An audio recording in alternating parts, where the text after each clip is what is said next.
Setelah mendapat perlawanan dari berbagai pihak, nampaknya para investor tidak pantang menyerah begitu saja untuk memuluskan reklamasi Teluk Benoa yang dinilai merusak alam Bali.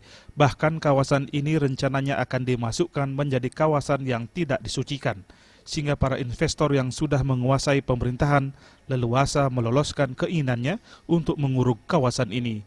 Kelemahan hukum inilah yang kini menjadi perhatian banyak pihak.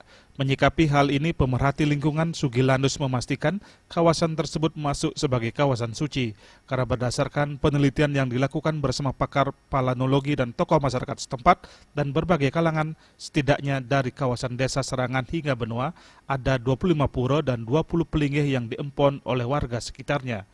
Hal ini diperkuat dengan adanya bukti sejarah dan awik-awik desa yang hingga kini masih diberlakukan.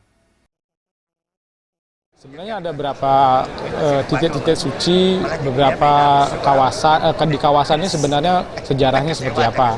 Ini risetnya adalah riset sejarah dari abad 8, 9, jejak-jejaknya ada di Serangan, di Benua, Boalu. Nah ini dikumpulkan.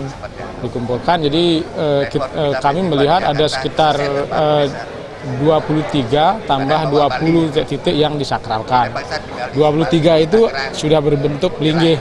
Sementara 20 itu titik itu adalah seperti sangkar cerucuk, seperti tempat pekelem dan sebagainya. Ini kan juga tempat titik suci.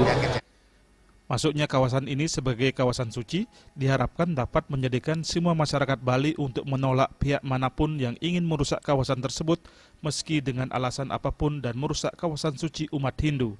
Terima Jordan Riasa, Bali TV.